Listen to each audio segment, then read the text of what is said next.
Good evening. I am calling to order the Fountain City Council meeting for July 28th, 2026. If able, please stand for the Pledge of Allegiance. Audra, would you like to lead it tonight? Absolutely. I pledge allegiance to the flag of the United States of America and to the republic for which it stands, one nation, under God, indivisible, with liberty and justice for all. Thank you.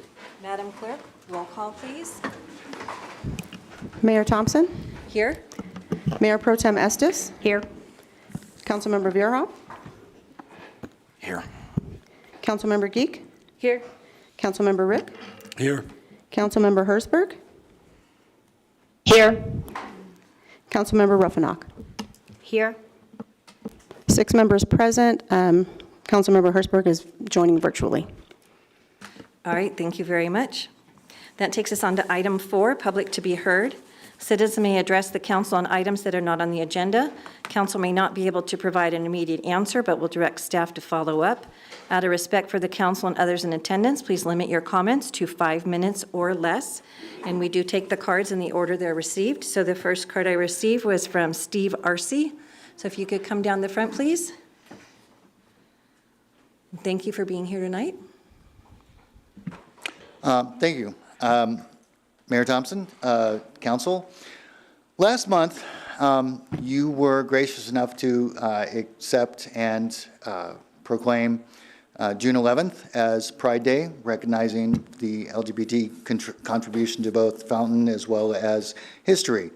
And you've done many proclamations over the years. And I am very grateful that you accepted that and that you took the time to do that. Unfortunately, when we did the proclamation, there was a little bit of technical difficulties and people, people had commitments, et cetera. Because I know that normally when you do the proclamations, you take an opportunity to take a picture, as well as welcome the sponsor of the proclamation. And treat it as exactly as it was. Unfortunately, we did not get to do that, and I had to wait for a copy of my proclamation. However, I have brought that tonight, and I would like to invite the council to actually be able to step down and do what we normally do with proclamations. If you would like to gather with me and take a picture, recognizing this proclamation as you did last month. A little bit delayed, granted, but I think it would certainly be appropriate to treat it as we do all our other proclamations. Councilmember Estes, you ran the meeting that night. I was not in attendance. Sure. So I would be more than welcome to invite anyone who would like to step down, and we could take a picture, and then we can move on.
All right, thank you. All right, my next card is from Nicholas Linnes, and thank you for coming tonight. If you could come on down, push the middle button to make the microphone come on.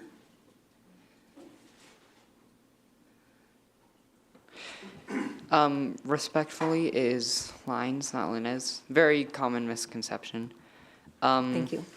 Good evening, Mayor Thompson and members of City Council. My name is Nicholas Lines, and I am a resident here in Fountain, Colorado. I'm here tonight to advocate for the installation of the initial phase of 3 strategic outdoor weather warning sirens to protect our community. I have already reached out to city staff to alert them that I have researched and compiled real-world cost estimates for a 3-siren system. They have graciously offered to pass my contact information and general location ideas along to the decision makers. I am standing before you tonight to ensure this life-saving initiative is firmly on the council's radar as well. Right now, Fountain relies heavily on mobile notifications like Peak Alert. Digital alerts are a fantastic tool, but they leave dangerous, silent gaps in our emergency strategy. Cell phone alerts completely miss residents who are working outdoors, children playing in our parks, and vulnerable populations who may not own a smartphone. Furthermore, mobile alerts frequently fail to wake up people sleeping through a late-night tornado or severe weather warning. A physical outdoor siren is an unmistakable layer of safety. My research indicates that we do not need a massive citywide overhaul to fix this. We can achieve maximum life-saving coverage across our highest risk or least covered neighborhoods using when the 3-siren phase is initially completed, 16 strategically placed sirens. Initially, it will be 3 sirens for something as a pilot program or such. The locations that I have researched would be Mesa Ridge, a siren on the water tower or near a location, a siren near Fountain Fire Station number 2, and 1 near Fountain Creek. These areas represent critical zones where outdoor coverage would immediately protect hundreds of households, local schools, or community parks. Because I have already gathered the initial cost and equipment estimates, we are not starting from scratch. I am ready to hand these financial figures directly over to the city manager, the fire chief, or the Office of Emergency Management. Thank you for your time tonight, and I look forward to working with the city staff to map out this project. I also have additional data that I would like to share to further push why this would be a important system. Summer 2019, South El Paso County. A brief tornado touched down just north of the Fountain area near the local regional landfill. Spring 2019, Falcon, Colorado. A weak tornado spun up just northeast of Fountain in the neighboring community of Falcon. Late 1970s, Old Colorado City / Southwest Metro. A atmospheric touchdown tore the roof completely off a convenience store just northwest of Fountain Valley. This one is a more recent storm. June 22nd, 2026, a massive rotating supercell triggered immediate tornado warnings directly over Fountain, Colorado. While the tornado funnel eventually stayed aloft over Fountain, it later touched down southeast near Fowler. The storm core blasted Fountain, Colorado with devastating 2-inch diameter hail. I also have a map of siren placements in the city of Denver and a map of tornado tracks in the city of Fountain and within a 50-mile radius. If I can come over and hand these figures directly onto the desk, if that's okay. If you pass them to Todd there, Todd, raise your hand. He'll get them to us. Thank you. I also have a proposed siren coverage and placement map that I would like to show you guys in the allotted time. Okay. All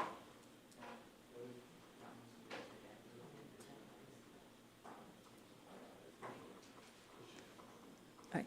I need you to step back the microphone so we can get it on the recording, even though Mom's recording too. Can you come and help me, Mom? Hold up this one.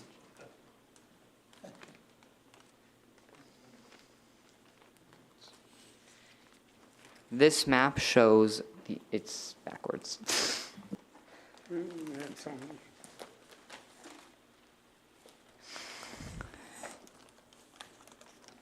If I can, I'll just hand this to the same guy. But this map shows siren coverage, placement, and the proposed locations without all the siren. Thank you, Nicholas. Appreciate it. Even has financial figures for estimated costs. Thank you, Nicholas. Sounds like we have a budding weatherman that's going to be on a TV show one of these days, or your own channel. Better yet, just do your own channel, right, on social media. Thank you very much for all your hard work. I can tell you did a lot of work on that, and I really appreciate it. And Todd will put it in his office, and we all stop by, so. And Nicholas, we'll get together. I left you that message today, so you've got my number and Rebecca's. So let me know. We'll sit down and meet. And first, we'll discuss recruiting you for a job in 5 years, but then we'll get into this as well. So look forward to meeting with you, okay? All right, thank you very much. Always great to see our young people, and they have a passion about something, and they've spent a lot of time researching it, so thank you. All right, the next card we have is from Gregory and Laura Genetti. If you could come down and push the middle button, and thank you for coming tonight. Good evening, Mayor and City Council members. My name is Greg Genetti. I live up on Fortman Avenue. Recently, we undertook a project to expand our driveway, which involved modifying a section of our sidewalk. Crucially, the ordinance, when I accessed them in May, were not clear on the section describing driveways, on specifying a permit requirement for such an extension.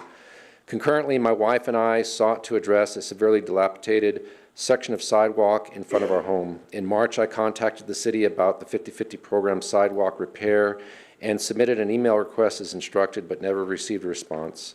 My wife followed up in June and was informed that the city engineer would inspect the sidewalk to see if it qualified under the 50/50 program. Upon inspection, the city engineer informed us of 2 issues that we were eventually cited for. 1, failure to obtain the permit, and 2, the work performed was not to ADA standards.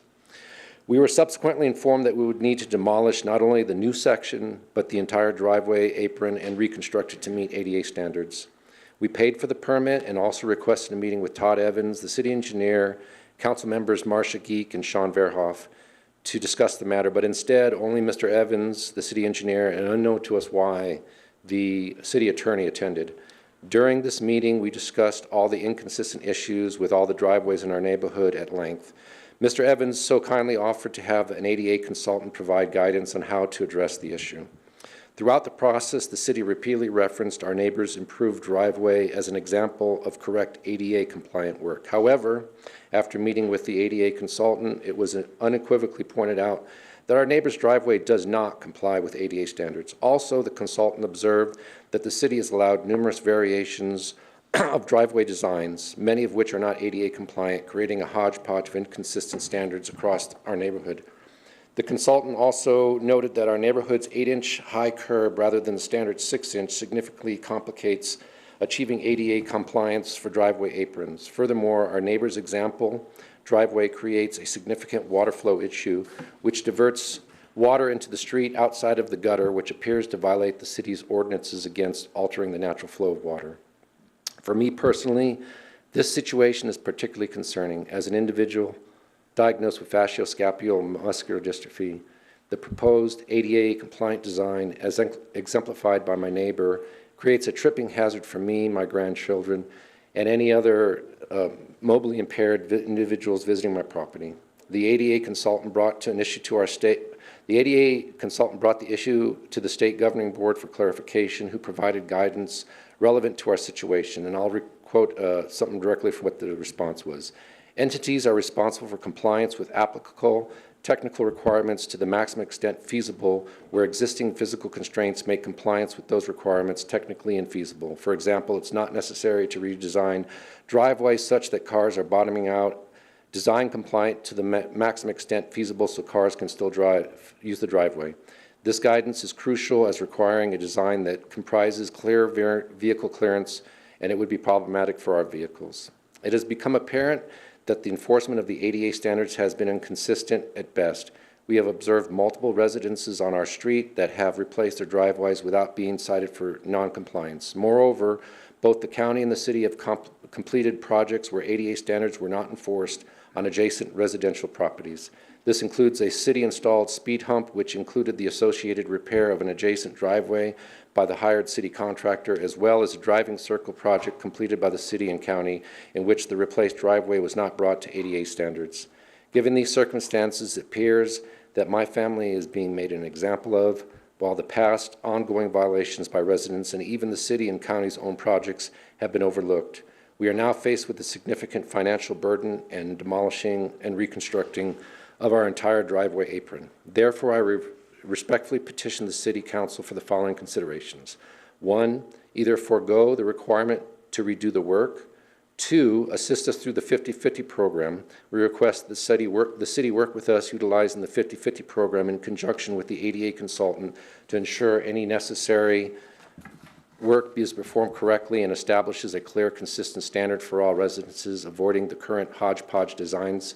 Or 3, grant us time for compliance. If the 2 first options are not feasible, we request a reasonable time frame to save necessary funds to complete the redesign. This would allow us to work with the ADA consultant to ensure the work is done correctly and sets up a proper standard for future compliance. My family is committed to safety and compliance, but we seek a fair, consistent, and practical approach that acknowledges the complexities of existing infrastructure and the financial realities faced by our residents. Thank you for your time. Thank you very much. Mr. Evans? It's good to see you guys again. Hopefully Ryan was able to help you. I did talk to Ryan, and he discussed the limited options that we've got to try to get into ADA compliance. The biggest issue is the sloping of the driveway as it goes down to the gutter itself being at 15%, and ADA requires 2%. So we are happy to work with you on a timeline. I think that was one of the last that you mentioned. We can't waive, nor can City Council, cannot waive ADA requirements or compliance. It's just not something that we're allowed to do. But we're happy to work with you. Bob is checking into the 50/50 program as we talked about to see if there is funding left over from that. And for those that don't know, people apply for the 50/50 program. That's where we come in and help them rebuild the sidewalks. But a lot of folks commit to it and then don't end up taking advantage of it. So the funding isn't known until we get official with those folks. So those are 2 options we can still look at. And we're fine working with you under a reasonable timeline. That's when we'll work with our attorneys and make sure that we're in compliance with any ADA and doesn't expose the city liability-wise to that. Well, then I struggle with that, knowing that the city and the county have totally avoided doing an ADA standard, but then you're going to go to a resident and say, but you have to do it. So that's very difficult to. So we do everything we can to maintain compliance on any of our projects, of course. But you didn't. We have no control over the county. That has nothing to do with it. It's a state regulation. It's not, oh, I'm the county, I can do what I want. It's a state regulation. The city had to have that inspected. The city did inspect the speed hump, and they fixed that part of the driveway. So I'm happy to meet with you guys again. I'm happy to have these discussions. This isn't the time to go back and forth on No, this. we're just bringing it to city council. The inconsistencies, not that, Yeah, and this is That not was to it. pick on our neighbors. It's to say that you've allowed a standard, and then now you're going to Well, put your just so home those in the that are road. here or watching understand, your home was built in 1977, I believe. So a lot of the houses were built in the 70s. And since then, ADA requirements came into the infrastructure world in the 90s. They've changed a couple of times the criteria of those.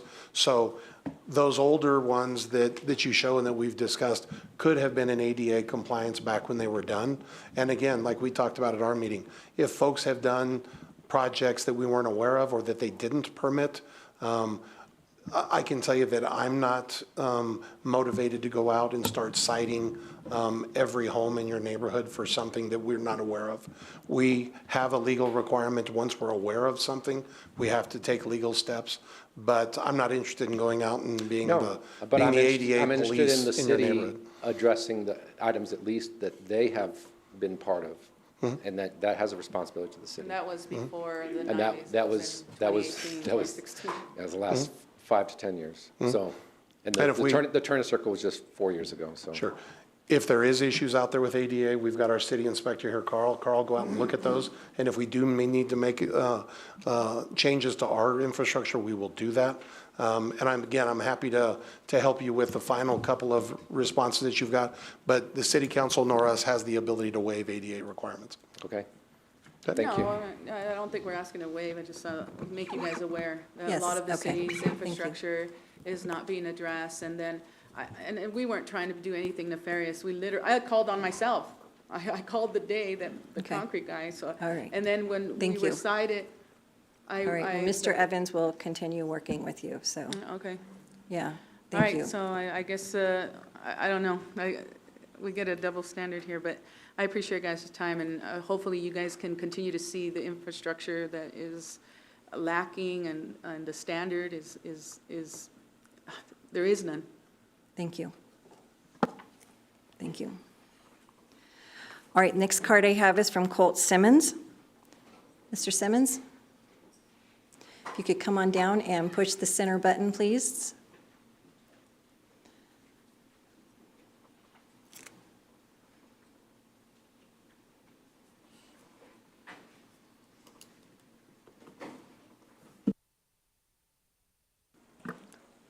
Cool, I did that right. Hi, good evening, Colt Simmons. I'm speaking to you on behalf of American Legion Post 38 tonight. A couple brief issues. First of all, in our presence is John Langley with his wife, Lisa, who's our former commander. He just stepped down. And after 3 years as president, John is here on other business, but he did a hell of a job as the Post 38 commander. And he's to be commended for all of his great work there on behalf of veterans who have TBI issues, PTSD issues, and all kinds of other folks. John did a great job, along with Lisa.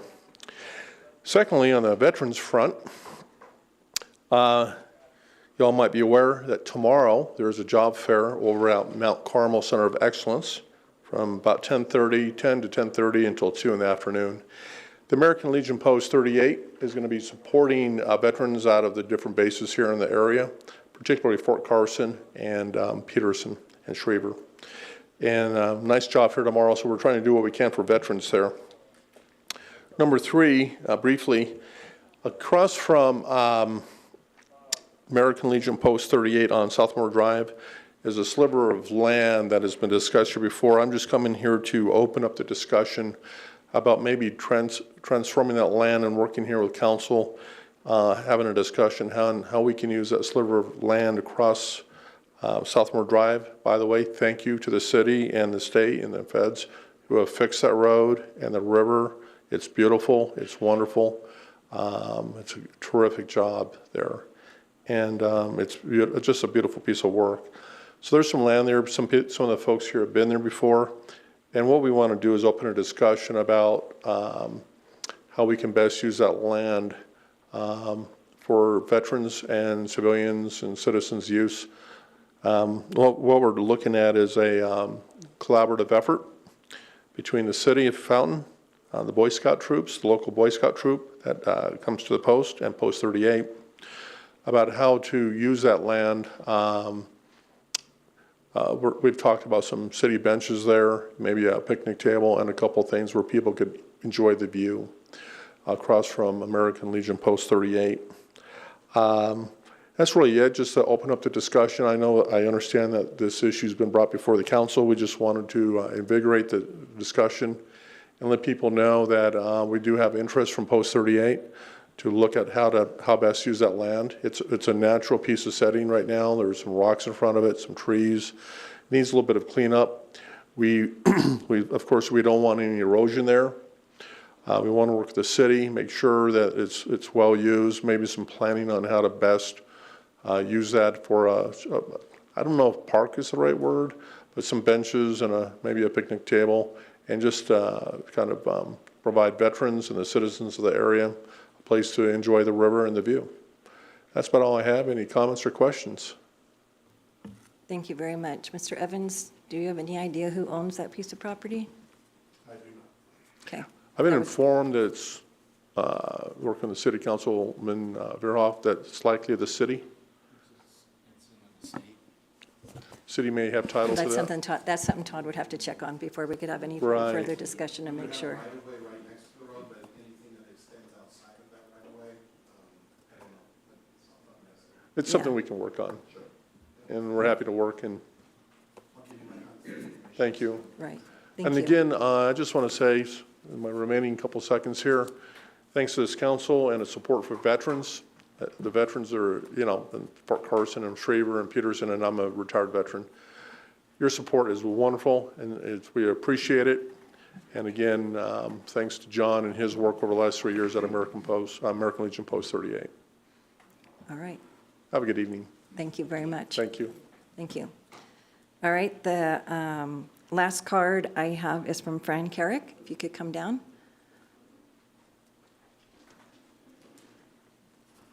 Hi, I'm Fran Carrick. For 40 years, I've been attending council meetings, and so you know that I'm not hesitant to speak to you about things of concern that I'm maybe not happy with or that I don't understand. But I also hope that you know that when something good happens, that I would also come to you. I think your meeting at 4:30 is kind of silly. By the time council meeting gets here, by 7 o'clock, you guys are ready to go home, and I understand that. I understand the need for a workshop, but I wish you would consider having it at a different time.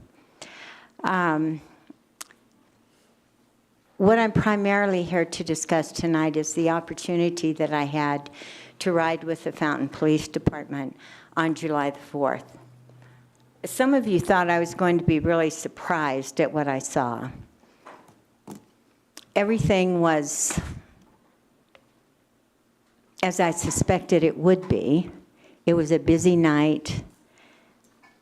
I am so appreciative of the opportunity to have been able to do that.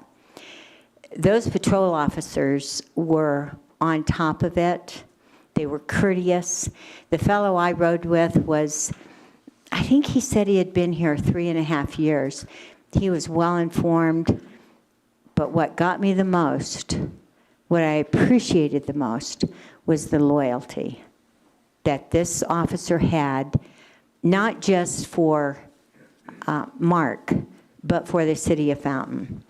He had a stop with a citizen in Fountain, and I was so impressed with the way he handled it, the way he thought about the city, the way he thought about his uniform and what he was doing. So I've had personal interactions with our utility department, and what a fine department I think we have. You guys know that. The last outage we had, they were right on it. And the guy even came up to our door. You know, we live out in the country. And he knocked on the door and he said, "Do you have power now?" I was so impressed and so appreciative. But the fire department, I've always liked our fire department, but thank goodness I hadn't had any reason to interact with him. Well, Saturday night, that all changed. I had a bit of a medical emergency, and I ended up in the emergency room up on the Mesa, UC Health. And the doctor said, "Well, you're going to the hospital, and you're going in an ambulance." Said, "You need to go now." And I asked which ambulance service I would be taking, and she said, "Well, I'm not sure." But it turned out to be the Fountain Fire Department. 2 women transported me, and the exact same thing happened with that driver and the medical tech that was in the back with me. So caring, so thoughtful, so knowledgeable, well-trained, but the loyalty that they showed to the city of Fountain and to Devon. I led the charge for the bond issue for these first responders, and I have no regrets about that. And I would do it again at that time. I would do it again. And I'm so appreciative for it. We have a fine city. We have problems, just like the United States does. But if you don't like it here, I would ask that you move, because it's a great town to live in.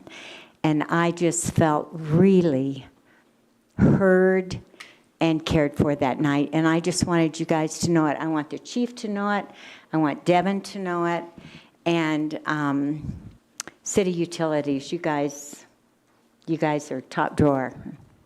So thank you very much. I appreciate it. Thank you, and I'm glad you're vertical and able to be here. Yes. Thank you. We hear that over and over again when people interact with our public safety, especially our fire department using the ambulances. We always hear really good things, so thank you, but it's good to hear somebody who has a great story. All right, that's all the cards I have for public to be heard, so that takes us on to item 5.1, presentations. There are none tonight. Item 5.2, board, commission, and committees appointments. There are none tonight. Item 6, correspondence, comments, and ex officio reports. Mr. Trainer, you even answered. All right. Nobody down the whole row? Carl, you're leaning forward? Nope. You need a mic? Yeah, I'd just like to inform everybody that we set an all-time peak on our energy use Sunday.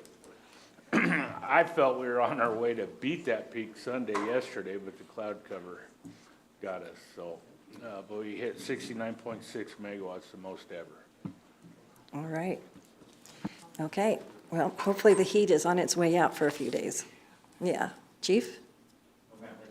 Bart? Okay. City Clerk? Nothing, Madam Mayor. IT? All right, Councilmember Rick.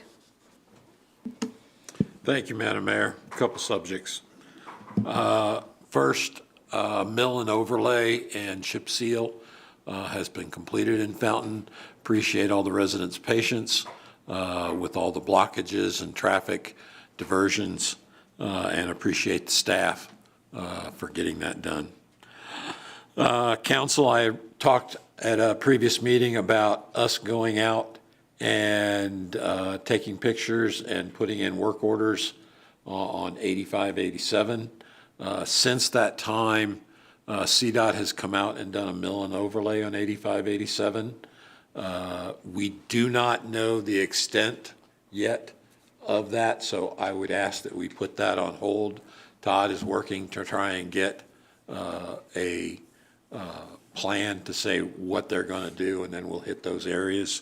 Once that's done, I'll get Bart to reach out to everybody and set that up again. There was some concern expressed at a previous meeting about housing permits. In Fountain, we had none. Just this month, went to a Pikes Peak Regional Building meeting, and 15 permits have been pulled for the city of Fountain, so there is some building going on.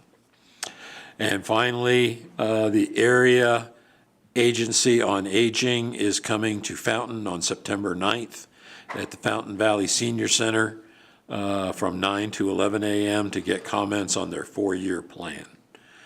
So please, if you have the opportunity, put that on your schedule. We'd love to have you come. And that's all I have, Madam Mayor. Thank you. Mayor Pro Tem Estes?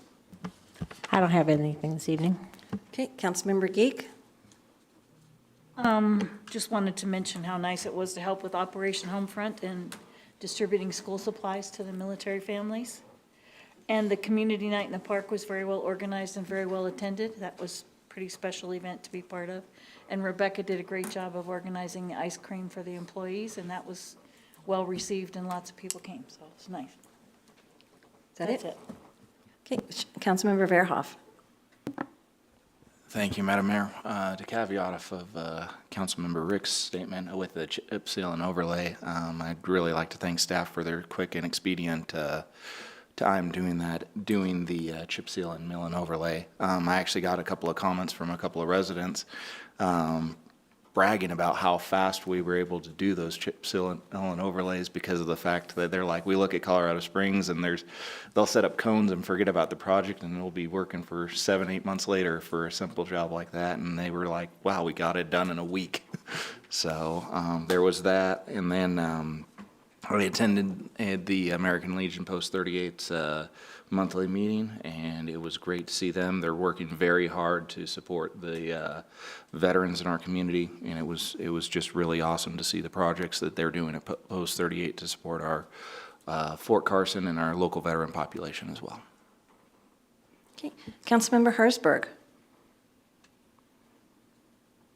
Nothing tonight for me, Madam Mayor. Thank you. Thank you. Councilmember Riffenach. Our fountain evening in the park was a great success. So many families came out, and it was wonderful to see.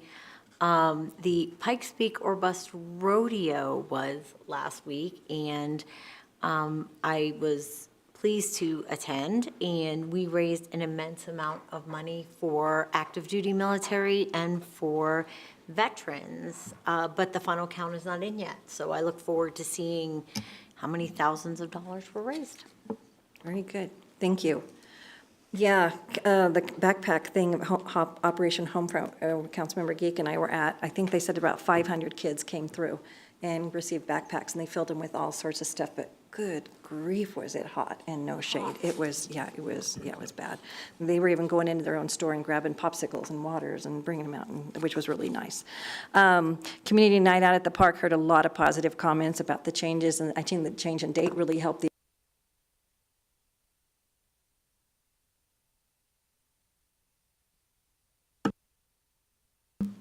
Try it again? Say? Yeah. All right. Okay. And then we went to the Space Force change of command today.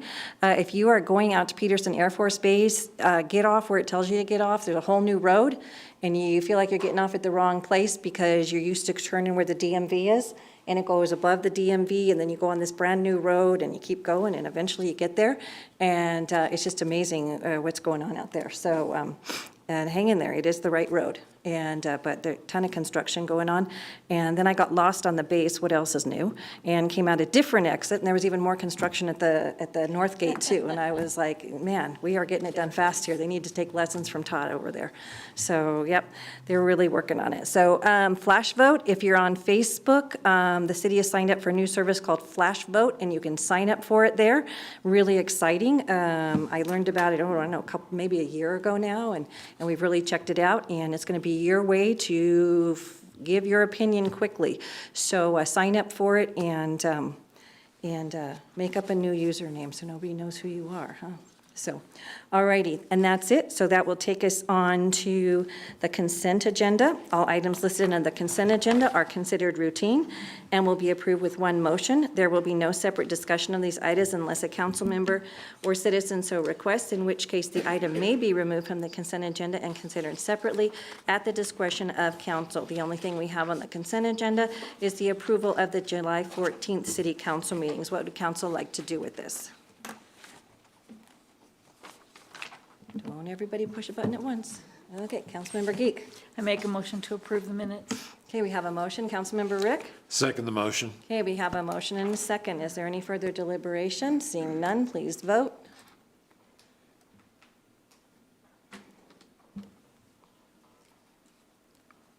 Councilmember Hertzberg, how do you vote? Vote yes. 7 yes, motion carried. Thank you.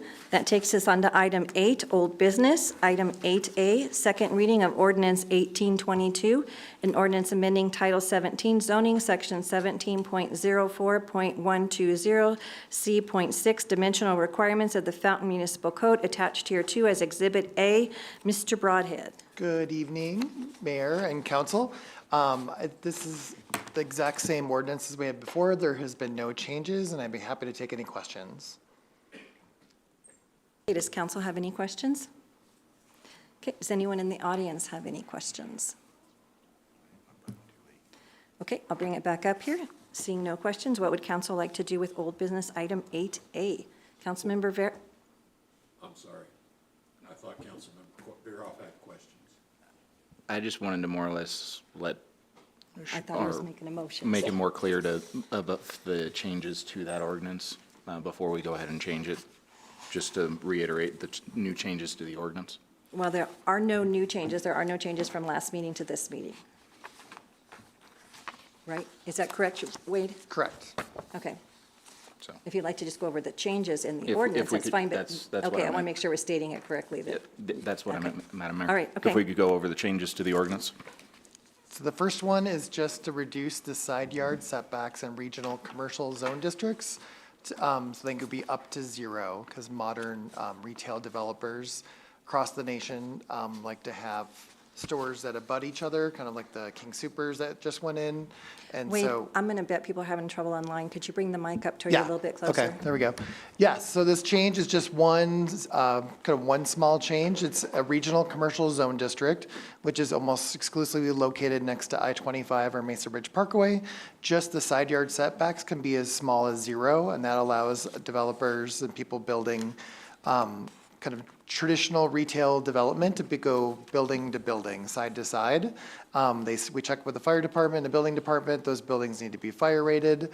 They basically need to stand on their own, and so if one building was removed, the other one would be okay, or if one caught on fire, the other one would be okay. And so most communities in our region allow regional commercial or B3 buildings to be built abutting each other.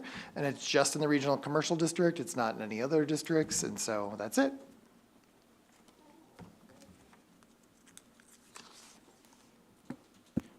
Thank you. Okay. Councilmember Rufinock? I'd like to make a motion to approve ordinance 1822 on second reading. Councilmember Verhoff? Second. Okay, we have a motion and a second. Please vote.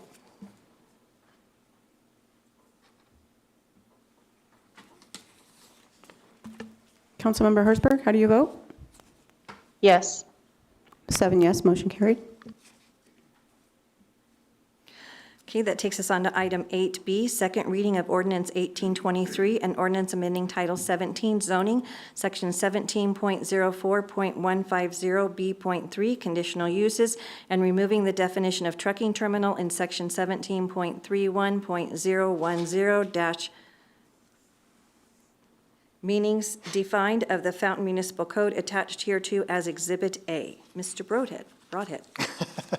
Yes, so this is the second in our long journey of modernizing our zoning code as it relates to commercial and business development.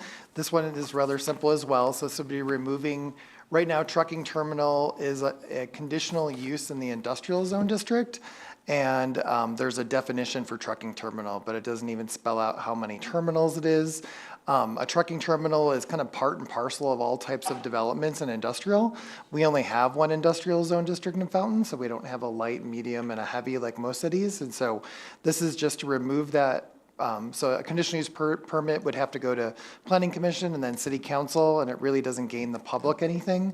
And so this will not get rid of the site development process. So all those same things that this conditional use permit would be doing, we already do. Like Abba and Ben look at the traffic plan and how the site's laid out. Christy and I look at how the site's laid out. So that process still will take part. And so we're just getting rid of kind of a process that a number of leads Todd has talked about it's a level of uncertainty when they're trying to bring industrial or manufacturing jobs here. All right, any questions from council?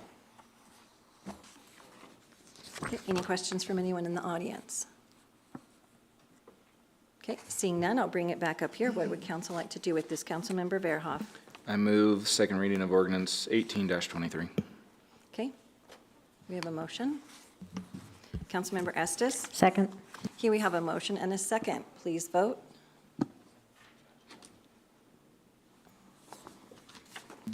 Councilmember Hertzberg, how do you vote? Yes.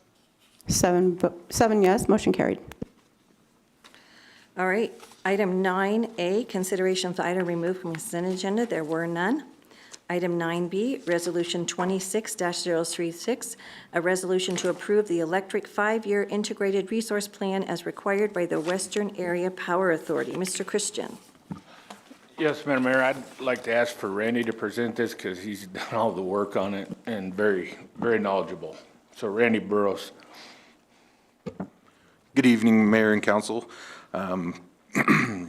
This 5-year integrated resource plan is required by the Western Area Power Administration for us to continue receiving our hydroelectric allocation as a portion of the energy that we provide to our customers. it summarizes not only that portion of our portfolio, but also the entirety of all the other resources that we acquire in order to ensure that we have enough capacity to serve the load that Carl just mentioned. We set a new peak on. Along with it, we just would like to touch on a few things that affect both the IRP and our overall electric supply position. Things that, came to light while we worked on this plan, and just kind of some new happenings. So as of April 1st of '26, Fountain joined the Southwest Power Pool as a market participant and transmission customer. Fountain is only one of two municipal utilities in Colorado that are direct market participants.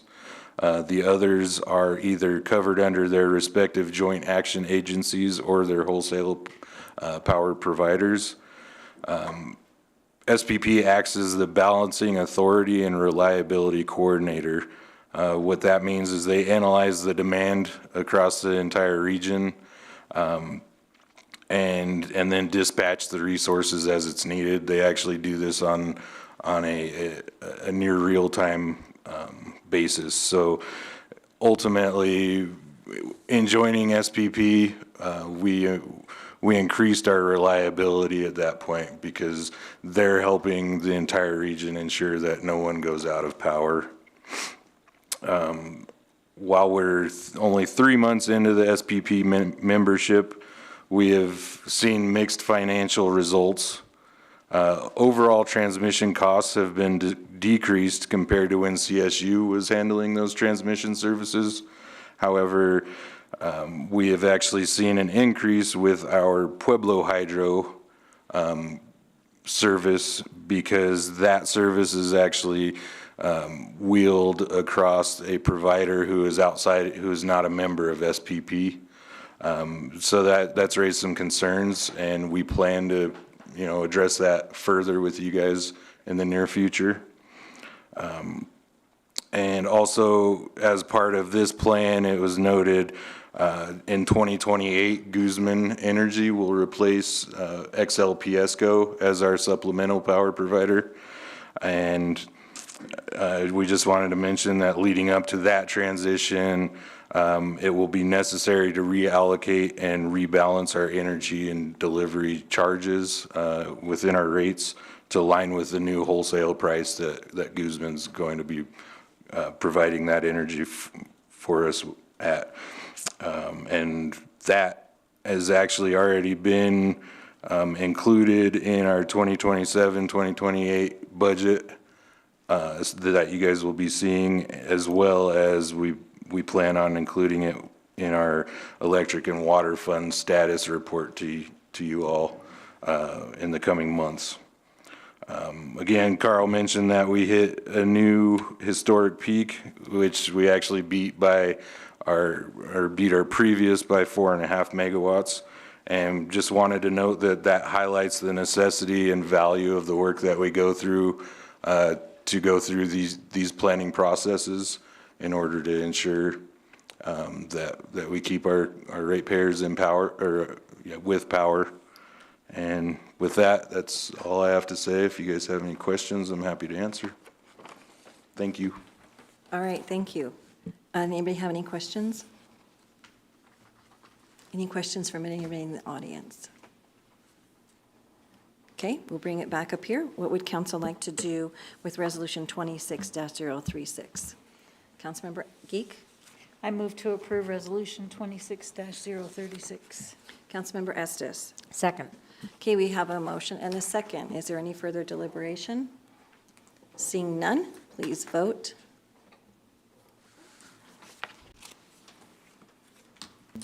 Councilmember Hertzberg, how do you vote? Yes. 7 yes, motion carried. All right, is there anybody with any city council agenda requests?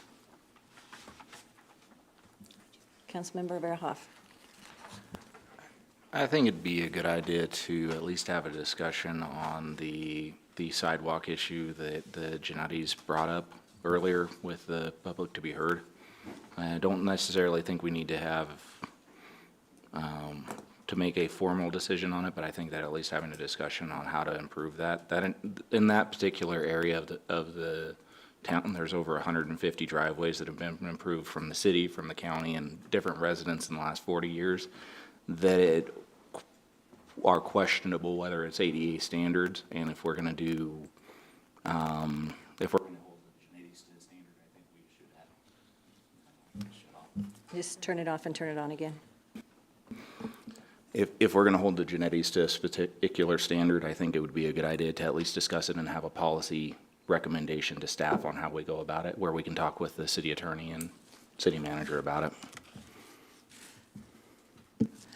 I don't think it's ready for an agenda item. I think we let our city staff and our city attorney handle it. I think when you start trying to set policy based off one person coming in with something, I agree, we can look at the bigger policy, but I think it comes, when we're doing the review on the comp plan, that is something that can be reviewed at that time, but putting it on as an agenda item and setting a policy that we're going to start addressing each thing individually as a policy item when people come in with it, I think it kind of set a dangerous precedent. I'd like to know what anybody else thinks. You agree with Mr. Verhoff or me? Okay. I think we can't take one and make a policy. Can you turn your mic on? Yeah, I think that we have to be careful about how we make policy changes. So in the future, when we look at policies, I think we need to address whether there's things that need to be solidified, but. Thank you. Councilmember Rick? Yes, Madam Mayor. When it comes to making policy decisions, historically, what we have done is staff has come to us with a recommendation, then we debate it, we discuss it, we make changes, or we reject it, and we move forward. Mr. Evans, am I correct in assuming staff is not ready to make a recommendation at this time? No, we're not. And one thing I didn't mention that I was remiss and I should have is this happens quite often, and you all do a great job of telling people before they buy a property, check the zoning, check what's allowed in those areas. In this situation, the Genettis approached us after the construction was done. So typically what will happen is when someone reaches out to our city inspector for a permit, he offers to go out and meet with them on site along with their contractor to give specifications so there's no confusion. But we have no control over people who do construction projects all over the city and then contact us after the fact. Once it's done, it's done. In this situation, when it impacts ADA, we really don't have any leverage. So we can sit down, but what we come back with is going to be very similar. The reason that Chris was involved in this one is because of the ADA legalities of it. So we're happy to come back with some recommendations. I would recommend we do it at a work session because it would be more of a discussion, not a agenda item that we would vote on. We can discuss those policies and processes. Happy to do that. So, and then for the city attorney, just want to make sure I'm clear. If we quote, waive or say it's okay, you don't need to rebuild that, then we as the city become liable if somebody gets hurt. Is that correct? Yes, Councilmember. It's a good way to think about it is if the city is aware of a non-ADA compliant driveway slope like the Genettis have and does not address it through whatever processes the city has, whether that be through imposition of a violation, abatement, or in this case, as we're doing, working with the Genettis to try and get voluntary compliance, then the city can be subject to liability if somebody is injured or if somebody is impeded by that non-ADA compliant infrastructure. So addressing it citywide becomes very difficult because there is no requirement to go back and rebuild your entire city to be in compliance with the ADA. But new construction has to be in compliance. New construction that impacts the right-of-way, including sidewalks, has to be in compliance. And as the city learns about these things through either the city inspector going out and noting them, somebody complaining through code enforcement, then the city does have an obligation to address them. Okay, that's all I have, Madam Mayor. Thank you. Thank you. So just to be clear, old construction isn't required, right? Only if you're going to improve it somehow or change the property in some way. That's correct. So if the city were to, for instance, undertake rebuilding a large stretch of sidewalk that had deteriorated, they would do so in compliance with the ADA as it currently stands. But if there's an old section of sidewalk that is still working, the city is not under an obligation to go and make that ADA compliant. Right. So I walked through a neighborhood recently. My husband bought something up Denver way. Sidewalks were like about that big. If the city went in to fix those sidewalks, I mean, you could barely walk on them. They would be required to make them at the current ADA standards, which, yeah, okay. And those ADA standards are actually evolving as we speak, and one of that is what you just mentioned. They're looking at making sidewalks in the future 4 feet rather than smaller. And I just want to remind everyone that sidewalks, driveways, everything that was done here is the responsibility of the homeowner, not the city. We attempt to help through our 50/50 program, but all of our infrastructure numbers that we mentioned for streets, that's when we come in and we would do the curb and gutter piece of that. But if we got involved with sidewalks and driveways, you could add another 30 to 40% over what we need to fix our roads. Councilmember Geek, did you have something else? Yes, thank you, Madam Mayor. I just wanted to say thank you, Todd, for the compassion you showed them as you offered help for them problem going forward. So thank you. Okay. Councilmember Hertzberg, did you have anything? No, thank you, Mayor. Okay, Councilmember Estes, does that interest you as an agenda item? No. Okay, I'm seeing the majority of people aren't interested in that as an agenda item. We're going to let staff take the lead on it and work on it as needed.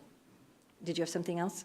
I was just going to say the one piece that I found particularly troubling with the issue is the fact that both the city and the county have both done projects within the last 3 years in that neighborhood to the same standard as the Genettis. And that's where I guess the issue that I have is that we've had 2 government entities make a project there to that same standard, but we're holding them to a different standard. And We're going to look into the city projects. I'm not aware of what we've done that wasn't ADA compliant. And if we did do something that's not ADA compliant, we'll go back and fix it. I'm not familiar with what they're talking about. The county project is the county project. But we'll go out, as you heard me direct Carl, and we'll take a look at what they're talking about being the city projects, and we'll make sure we get it done. Thank you. Thank you. All right, so we have no agenda requests that went through tonight. Announcement of an executive session. Yes, Madam Mayor. In accordance with the city charter and the Colorado Open Meetings Act, the city council open session is to determine whether it will hold a closed executive session. A closed executive session may be held upon an affirmative vote of 2/3 of the quorum present. If consent to the closed executive session is not given, the items may be discussed in open session or withdrawn from consideration. The purpose of the executive session is pursuant to CRS Section 24-6-4024 for the purpose of review, approval, and amendment of executive session minutes. Pursuant to CRS Section 24-6-4024D for discussion of specialized details of security arrangements or investigations regarding technology. And pursuant to CRS Section 24-6-4024B for the purpose of receiving legal advice on specific legal questions regarding property abatement. Madam Mayor. Okay, that is the request of our city clerk, and we have to vote to go into executive session in open session. So what would council like to do? Councilmember Rick? Move we go into executive session. Okay, we have a motion. Do we have a second? Councilmember Geek? I'll second that. Okay, we have a motion and a second. Please vote.